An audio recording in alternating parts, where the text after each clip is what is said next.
Buenas tardes a todos y bienvenidos a nuestro webinar de la Comisión de Lactancia Humana que realizamos cada último jueves de mes. Nos cambiaron el horario por la plataforma de la Sociedad Venezolana de Puericultura y Pediatría. En esta oportunidad tenemos a la secretaria ejecutiva de la Comisión Nacional de Lactancia, la doctora Yulay Margot Martínez Lucena, quien siempre ha sido gran colaboradora de la comisión a partir del año 2020. La doctora Yulay Margot es médico cirujano de la Universidad Centro Occidental Lisandro Alvarado, es especialista de la misma, especialista en puericultura y pediatría de la misma universidad, es magíster en educación, mención educación superior de la UPEL, IPB, es consejero en lactancia humana y está en la Comisión de Lactancia desde el año 2020, como les dije. Es secretaria de Información y Difusión de la filial LARA. En la tarde de hoy, la doctora Yulay Margot Martínez nos va a hablar sobre el tema con el cual vamos a reconocer los signos de hambre y de saciedad del lactante. Adelante, doctora, bienvenida una vez más a su casa. Muchísimas gracias, muy buenas tardes tengan todos. Es para mí un verdadero honor estar acá junto a ustedes en un tema que definitivamente como especialistas creo que lo dejamos a un lado en muchísimas oportunidades. Subestimamos el valor que tenemos de los signos de hambre y saciedad del lactante y sobre todo pareciera que se nos olvida un poco enseñarles esto a las madres que nos visitan en la consulta control de niño sano, en la consulta de puericultura. Como les decía la doctora Badel, a quien agradezco profundamente siempre el apoyo que me brinda en la gestión, bueno, vamos a conversar hoy a nombre de la Comisión de Lactancia Materna de nuestra Sociedad Venezolana de Puericultura y Pediatría. Es importante que tengamos en claro los objetivos que vamos a trabajar en el día de hoy. Reconociendo los signos de hambre y saciedad del lactante nos lleva a aprender, a observar las señales de los lactantes y a transmitirlas a nuestras madres en consulta. Si nosotros las aprendemos y las entendemos, será entonces muy fácil transmitirla a nuestro conglomerado de pacientes. Entender que las señales de hambre y saciedad en el niño permiten la maduración del sistema neuroendocrino que está sentado en el hipotálamo. Y además, las señales de hambre y saciedad son el primer paso a una alimentación sana y al refuerzo que debemos siempre hacer desde la lactancia humana a los hábitos saludables que más tarde nos llevarán a evitar la verdadera pandemia del cual no se habla, que es la obesidad. La obesidad está en todas las naciones, está en todas partes y nosotros como pediatras debemos precisamente prevenir, ser agentes de prevención en este sentido. Pareciera que esta imagen es recurrente, siempre la vemos en todas las casas y a veces hasta risa nos produce. Entonces nos preguntamos, ¿es la alimentación un acto persecutorio? ¿Tenemos que ver necesariamente a esa madre correr detrás del niño para que se alimente? Y es que justamente esto se da por no saber comprender las señales de hambre y saciedad que debemos observar en la lactancia para que definitivamente esto permanezca en el tiempo y no tengamos esa persecución detrás de nuestros hijos para que coman. Y es que el mecanismo de apetito y saciedad es parte de un sistema neuroendocrino que se establece en el hipotálamo. Entonces hay una red importante de circuitos neurohormonales. Esto incluye las señales moleculares que nos vienen desde el sistema nervioso central y el sistema nervioso periférico. Hay también factores de tipo sensorial, mecánicos y cognitivos que están imbrincados en el hipotálamo. Y además de ello, por supuesto, un complejo sistema hormonal en donde el principal protagonista es el tracto gastrointestinal. Entonces, de alguna forma u otra, es definitivamente la sumatoria de todos estos circuitos mencionados los que nos van a permitir regular el apetito y la saciedad. Esto se inicia en el embarazo, se inicia en la gestación, pero es definitivamente con la lactancia humana en donde alcanza su clímax. Y es importante entonces entender que si esto se inicia en el embarazo, entonces volvemos a caer en el consabido ya concepto de los 1000 días. Importantísimo entonces entender que desde el punto de vista anatómico, el hipotálamo presenta núcleos laterales que van a actuar como los centros de alimentación. En múltiples estudios donde participan ratas y cobayos, cuando se estimulan los núcleos laterales del hipotálamo, hay impulsos que hacen o permiten la búsqueda del alimento. Cuando se hiperestimulan, evidentemente es allí donde viene la hiperfagia. También los núcleos ventromediales son quienes actúan desde el punto de vista anatómico en contrarrestar los núcleos laterales. En tanto, entonces es importante entender que estos son los centros de la saciedad que van a permitir esa sensación placentera de plenitud, inhibiendo, por lo tanto, el centro de alimentación. Entonces, el equilibrio en estos núcleos del hipotálamo es lo que justamente nos va a permitir tener el concepto de hambre y saciedad claros en el organismo. El mecanismo de apetito y saciedad se establece por señales que viajan desde el tubo digestivo.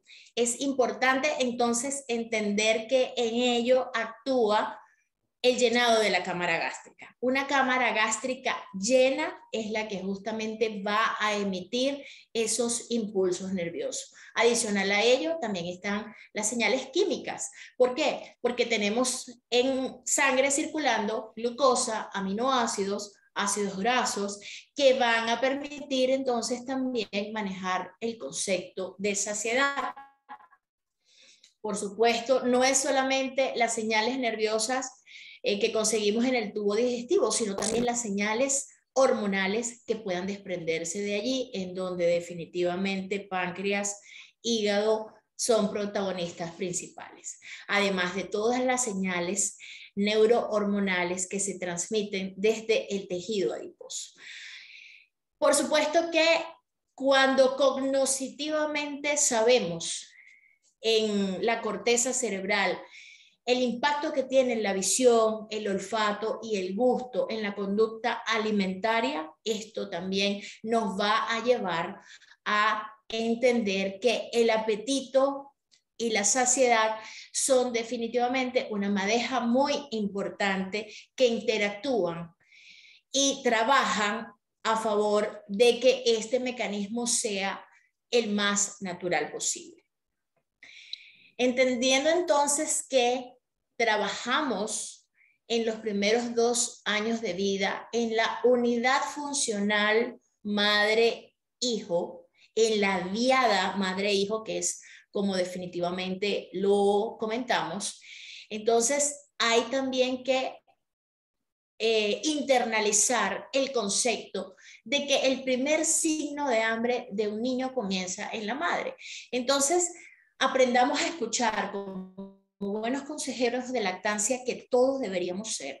Aprendamos entonces en esa consulta de consejería a escuchar a la madre y a darle crédito cuando, por ejemplo, nos habla de la sensación de hormigueo que sienten las mamás cuando le va a dar la primera tetada a su bebé, cuando empiezan a salir de los pechos, cuando empieza el niño a llorar y la madre empieza a drenar ese líquido o a gotear del pecho, e incluso cuando suena de un lado y empieza a gotear del otro. Todos esos reflejos son sencillamente sinónimos de una oxitocina que está trabajando y que definitivamente nos lleva a entender que si yo estoy drenando leche es porque mi hijo tiene hambre. Entonces comencemos a darle un poco ese valor agregado de la consulta, en donde escuchamos a una madre que nos dice que todos estos signos son propios de una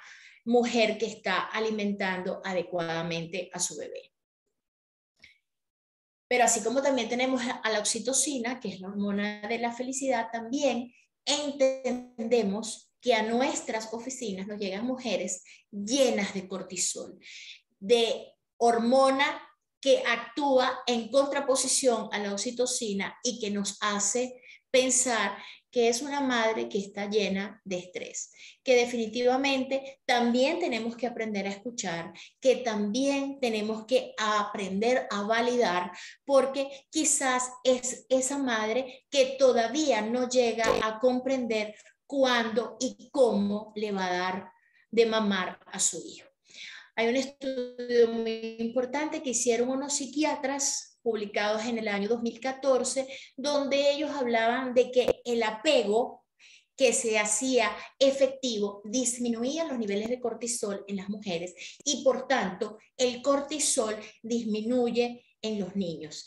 Entonces, definitivamente el cortisol en este momento es una hormona que perjudicialmente actúa en estos ciclos de hambre y saciedad porque registran que mientras más cortisol existe, mayor llanto y menos saciedad en el lactante. Entonces, todos estos mecanismos neurohormonales debemos aprender de alguna manera u otra a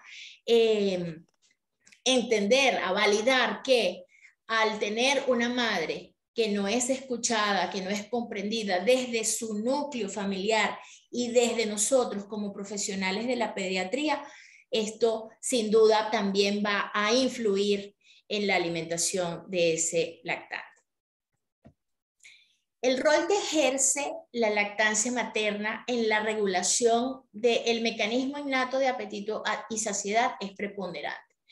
Una de las primeras personas que hizo estos estudios fueron Brown y Arnold en el año 2014, donde hablaban por primera vez de la lectina y la adiponectina como proteínas responsables de la maduración de esta red neuronal que se instala en el hipotálamo.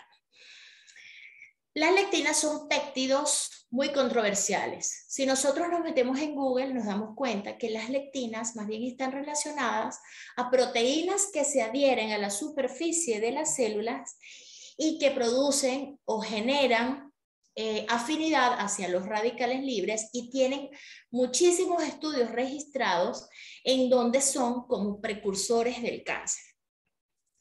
En este caso, Brown y Arnold describieron lectinas y adiponectinas que son afines a los núcleos que les describí del hipotálamo, en donde maduran esta red neuronal y donde los bebés amamantados tienen mejor autorregulación con respecto a la cantidad de energía que consumen si y solo si están alimentados de leche humana. Evidentemente fue un estudio de casos y controles en donde comparaban, por supuesto, con niños que habían sido alimentados con fórmula. Entonces, los niños amamantados exclusivamente a leche humana aprendían con más rapidez a regular la ingestión de energía de acuerdo a las señales de apetito y saciedad que también se le fueron instruyendo a las madres que participaron en este estudio.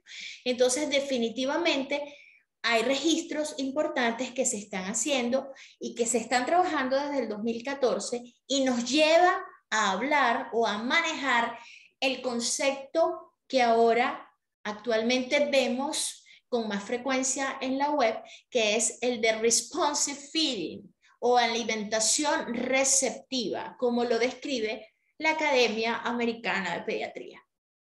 ¿Cuál es el principal lema de responsive feeding? Tú provees y el niño decide. Entonces, si tú eres proveedor de la alimentación, definitivamente tienes que entender cuáles son las señales que tu hijo te da para querer alimentarse o no. Entonces, lo principal es observar las señales del bebé. ¿Para qué? Para responder cálidamente y con prontitud. Y aquí entra en juego un vocablo que a mí me encanta, que se llama el maternar. El atender responsablemente y con prontitud las señales que nos ofrece nuestro hijo con la intención justamente de estresarlo menos y de lograr que este cortisol no llegue a su organismo. Por tanto, esto nos va a permitir alimentar con la comida correcta, de acuerdo a su edad, entendiendo que seguimos manejando el concepto universal de que hasta los 6 meses se trata solamente de alimentar con leche humana. Y por supuesto, al comprender cuáles son las señales de hambre y de saciedad, nos vamos a detener con más facilidad cuando el niño esté lleno. Por tanto, nos concentramos no solamente en la alimentación, sino que Responsive Feeding es una metodología que nos permite concentrarnos también en la contención y el afecto que damos a través del cuidado y de la alimentación. Una de las principales cosas que siempre se nos olvida a nosotros como pediatras es que dentro de los símbolos de señal o señales de hambre y saciedad debemos tener en cuenta que neurológicamente venimos preparados desde el nacimiento para el reflejo de búsqueda y el reflejo de succión.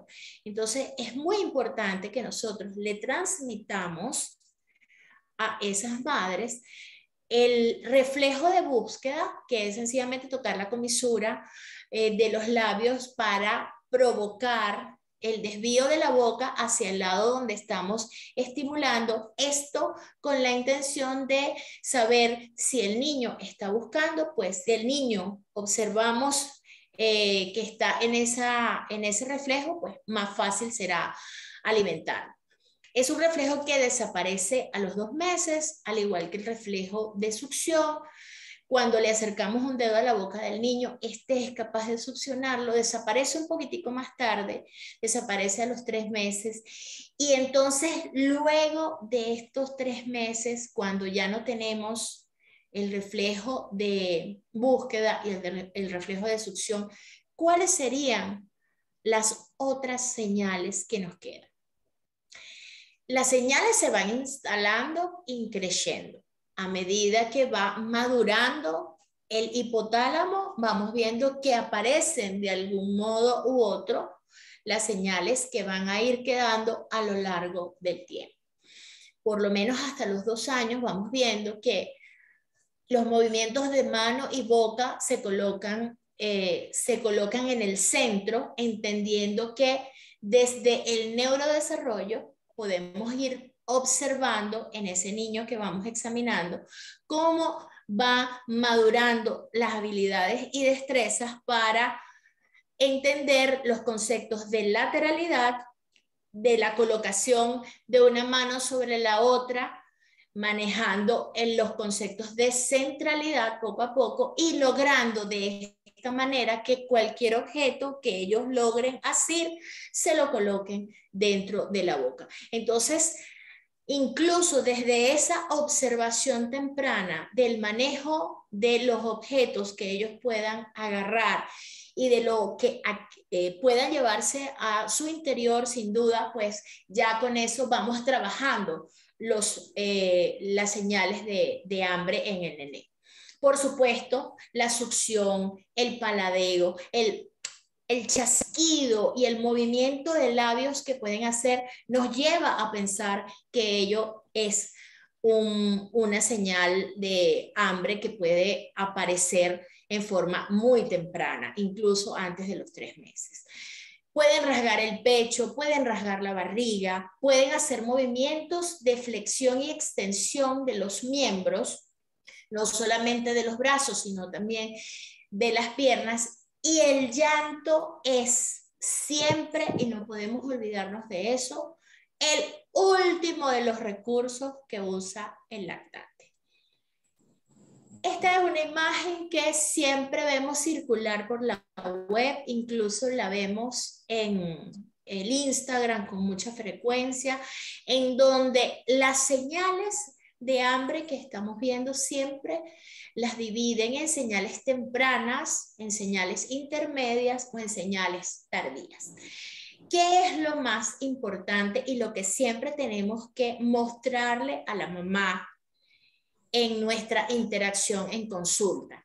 Que no necesariamente tenemos que dejarlo llegar a las señales tardías, que siempre tenemos que ser muy observadores y acuciosos cuando lo vemos dormir y empezamos a ver sus movimientos, la apertura de la boca, los movimientos incluso de cabeza de un lado a otro, incluso en un sentido de búsqueda. Eso es muy importante porque esas son señales tempranas que nos pueden estar manifestando a nosotros: tengo hambre, por favor, aliméntame, dame de comer.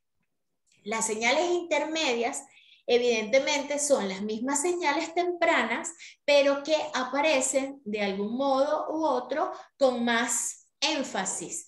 Es donde ya lo vemos manipulando las manitos, colocando incluso las manos en puño, porque ya hay un símbolo de estrés en esta búsqueda.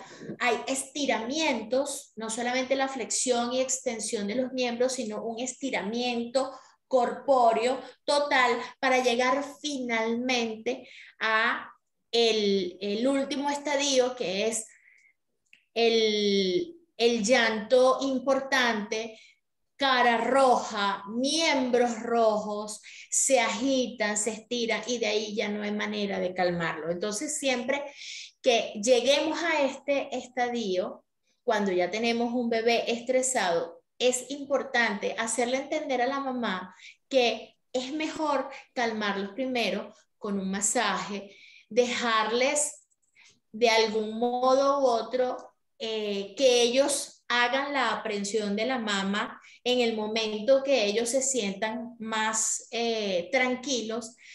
En fin, dejarlos fluir con su rabia incluso, porque definitivamente un niño estresado con llanto importante no va a querer comer. Entonces, antes de llegar a esta última señal tardía, siempre es preferible estar atento y agudizar a las señales tempranas.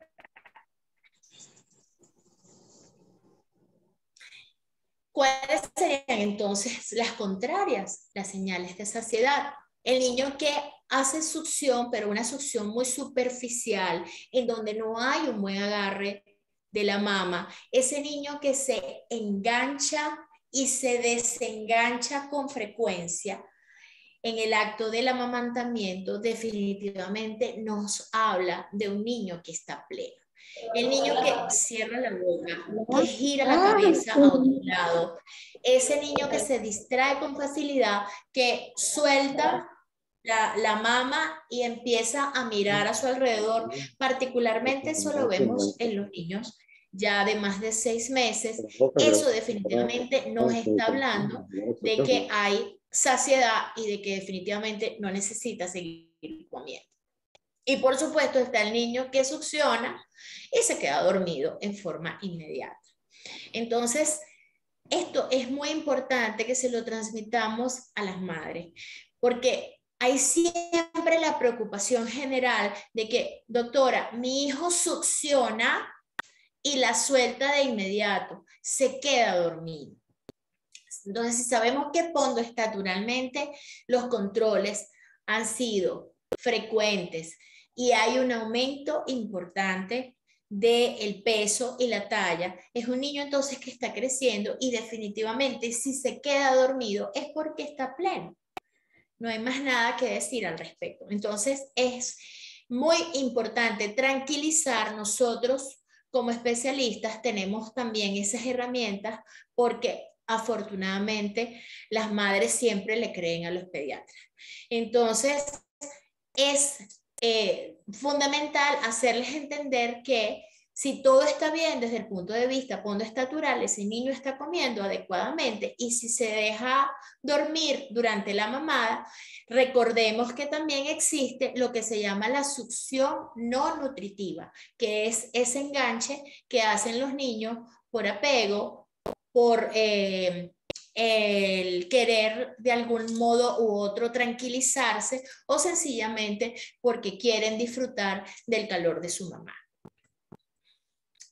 Hay un trabajo que fue publicado en una revista española, donde hablaban sobre la conducta de apetito y saciedad y el estado nutricional en el lactante. Por eso es que les hago mucho énfasis en que si todo está bien en la consulta y si pondoestaturalmente estamos viendo un crecimiento adecuado, entonces nuestra labor como pediatras es tranquilizar a esa madre.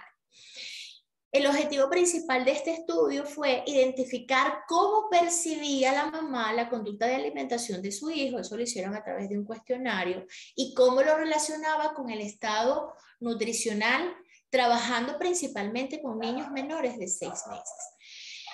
Ellos consiguieron que el lactante con el cual trabajaron tenía, en la muestra de este estudio, tenían un 37% de niños obesos.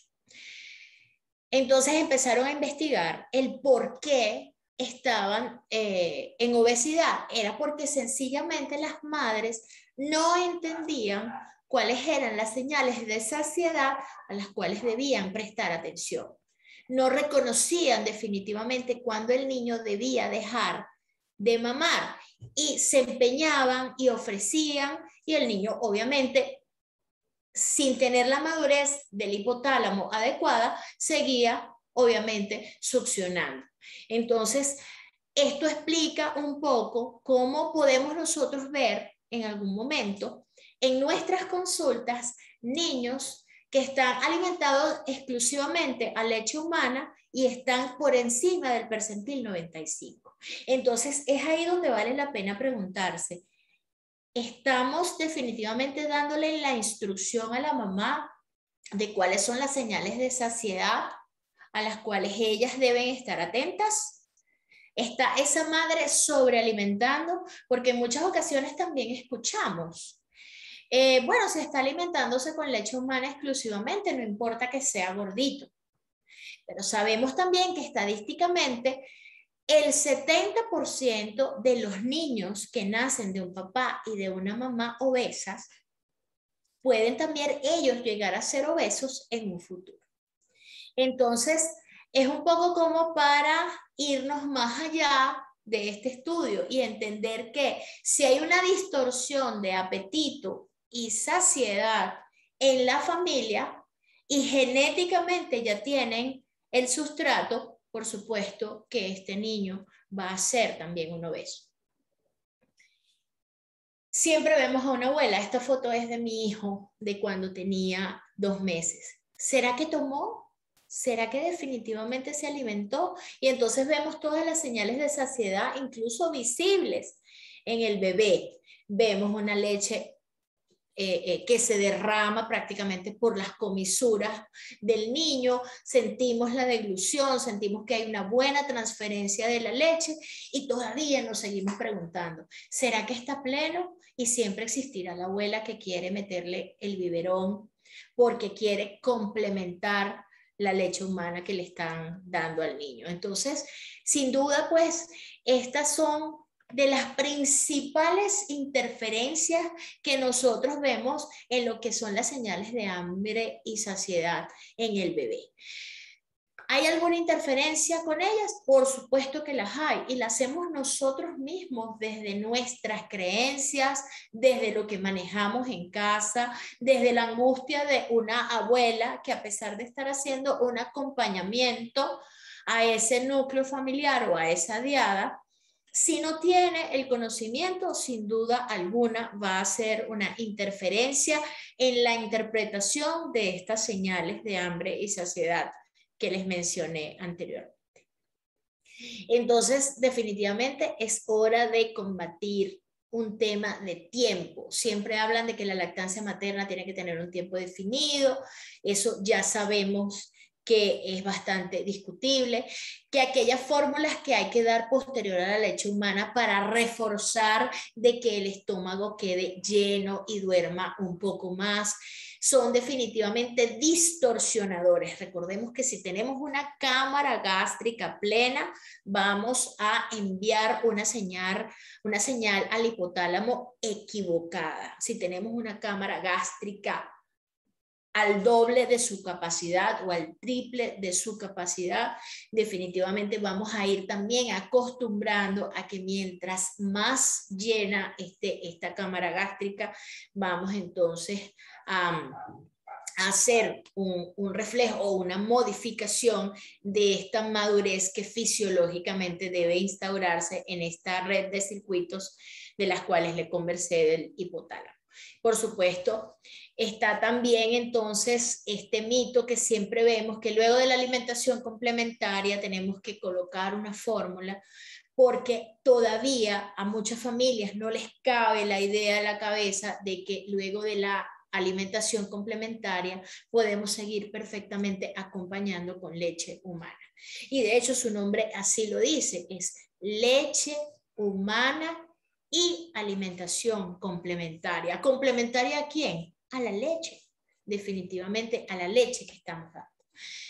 Y a pesar de que no está dentro de los objetivos de esta charla, no olvidemos que existen las crisis y los brotes de crecimiento que también nos distorsionan un poco lo que son estas señales de hambre y saciedad.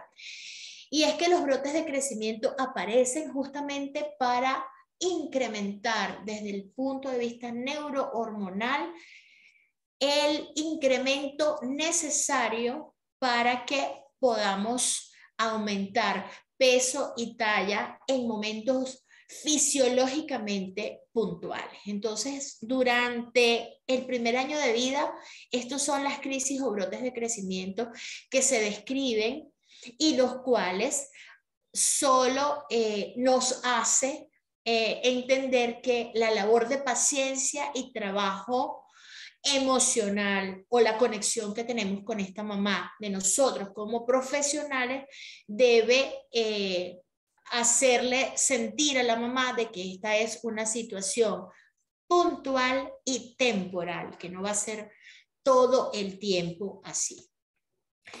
Recordemos que las señales de brote de crecimiento es aquel niño que pareciera estar hambriento todo el día reclamando alimentos, y esto solamente tiene una duración de 5, máximo 7 días, en donde ese estímulo constante sencillamente la va a hacer producir más leche. ¿El patrón del sueño cambia en estos niños? Sí, es cierto, cambia debido a que hay un gasto energético superior en los niños y donde evidentemente aquí lo único que hay que hacer es colechar, permitir que esa madre duerma con el bebé para que la succión nocturna haga también el trabajo de producción y de eyección dados por la prolactina y la oxitocina. Un bebé obviamente irritable que no se acostumbra a tener hambre va a ser un bebé, nuevamente les vuelvo a mencionar el cortisol, entonces muy importante que tengamos siempre oxitocina circulando y no la hormona del estrés. ¿Qué pasa entonces cuando iniciamos la alimentación complementaria? Si nosotros seguimos sin atender las señales de hambre y saciedad que nos dan nuestros hijos, definitivamente cuando nos llega la alimentación complementaria, vamos a ser entonces esa madre que va a perseguir al niño por toda la casa queriendo que se alimente. ¿Hay señales que podemos ver en nuestros hijos a esta edad? Sí, por supuesto que lo podemos hacer. Las señales que advierten desde los 6 hasta los 24 meses son las que están descritas allí. Un niño puede tener hambre si señala o estira los brazos. Ya en este momento es más fácil porque ahora incluso con el Baby Led Weaning o con el método Bliss, ellos escogen lo que quieren comer. Definitivamente, si abren la boca y aceptan el alimento, es más fácil comprender que el niño está entusiasta y receptivo para la alimentación. Si se aleja de los alimentos o gira la cara, gira el rostro, o si definitivamente hace movimientos con las manos o hace sonidos distintos, es porque sin duda el alimento no le gusta o ya está pleno, ya hay saciedad. Entonces, importante conocer también que a esta edad ellos pueden hacer perfectamente escogencia. Fíjense la cara de mi hijo cuando estaba siendo alimentado con una papilla de auyama, que aún a esta edad todavía la odia. Entonces la pregunta es, ¿estamos interpretando en realidad lo que nuestros hijos nos dicen? Fíjense cómo está el ceño fruncido, la mirada no está atenta a lo que está comiendo, las comisuras de los labios están apretadas, la mano está en puño. Hay una fotografía acá que nos está hablando de lo mucho que nos está expresando él con todas estas señas. Entonces, definitivamente, la observación como método científico se impone y todos tenemos que pedirle a esas madres que sean cada vez más observadoras. Entonces, como conclusión, podemos decir que las señales de hambre y saciedad nos van a permitir que el lactante desarrolle las habilidades y destrezas que necesita ese sistema de regulación que está instalado en el hipotálamo. ¿Cuáles serían los beneficios a largo plazo? Menor obesidad en la población infantil. Si lo enseñamos, si lo aprendemos en los núcleos familiares, definitivamente vamos a tener desarrollo de hábitos de alimentación más saludables. Desarrollaremos obviamente nexos fuertes con los padres y los cuidadores. ¿Por qué? Porque desde el respeto estamos definitivamente atendiendo a algo que siempre debería ser factor preponderante en la crianza. Y por eso es que se habla de crianza respetuosa. No me cansaré de decir que todo esto podemos perfectamente comentarlo en una consulta prenatal de lactancia humana. Todas estas señales deberían enseñarse desde el principio. Cuando una mujer embarazada va a una consejería de lactancia humana, tenemos chance no solamente de hablarle sobre lo que es los beneficios de la lactancia como tal, sino atender a todas estas preocupaciones que incluso nos llevan a enseñarle sobre estos mecanismos de hambre y saciedad que ellos deberían tener internalizados antes de que el gran momento llegue. Y por supuesto la reflexión que yo siempre les traigo es, ¿debemos nosotros como pediatras preocuparnos por el gordito? Con todo el respeto lo digo, claro que tenemos que preocuparnos. Tenemos que preocuparnos no solamente del sustrato genético, tenemos que preocuparnos de cómo están alimentándolos desde la lactancia, de cómo estamos respetando o irrespetando esa saciedad del niño y de cómo lo vamos a manejar una vez que el niño comience a alimentarse con otras cosas distintas a la leche humana. Entonces, siempre debemos investigar el por qué el niño, a pesar de que tiene lactancia humana exclusiva, está ganando más peso del que naturalmente debería ganar. Y como siempre digo, la doctora Badel sabe, mi bandera acá, cada vez que yo tengo la oportunidad de conversar con ustedes, es que hagamos un uso adecuado de nuestras redes sociales. Existe mucho intrusismo en lo que es la consejería de lactancia.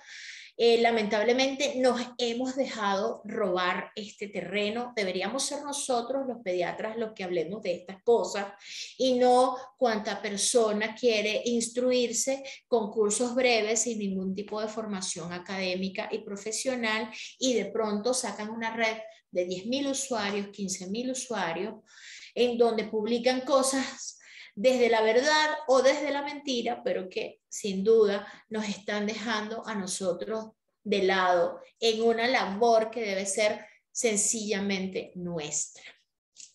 Un saludo muy cordial de todos ustedes desde la filial Lara. Esta es nuestra última foto en la celebración del acto del Día del Pediatra de este año. Ojalá las próximas fotos sean sin la mascarilla. Y no porque no queramos seguirlo usando, sino porque definitivamente debemos hacer votos al Creador para que esta pandemia cese definitivamente.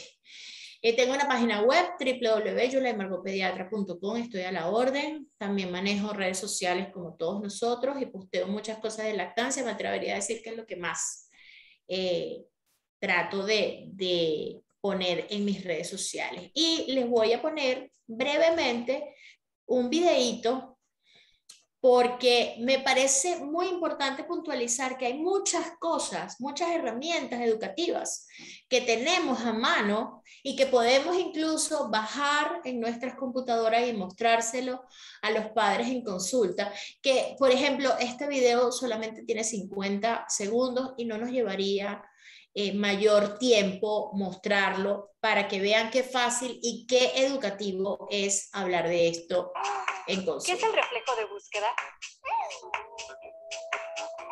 Toca la boca o mejilla de tu bebé y verás que instintivamente busca el pezón más cercano. Eso se llama reflejo de búsqueda. Es una señal de hambre y una de las formas en que tu bebé dice, mami, tengo hambre. Para saber cuándo amamantar, debes estar atenta a las señales de hambre. Por ejemplo, si tu bebé llora o está inquieto. Si se lleva las manos a la boca. Si se retuerce o se agita. Si chasquea la lengua o la pasa por los labios. Tu bebé también tiene maneras de avisarte que ha comido suficiente. Presta atención a estas señales de saciedad. Empieza a comer más despacio. Pierde interés por el pezón. O de plano se queda dormido. Cada bebé tiene sus propias señales, pero estas son algunas de... Bueno, doctores, gracias por su atención. Esperamos entonces su interacción, sus comentarios, su experiencia, que también es súper válida. Y en estos minutos de tertulia, pues hagamos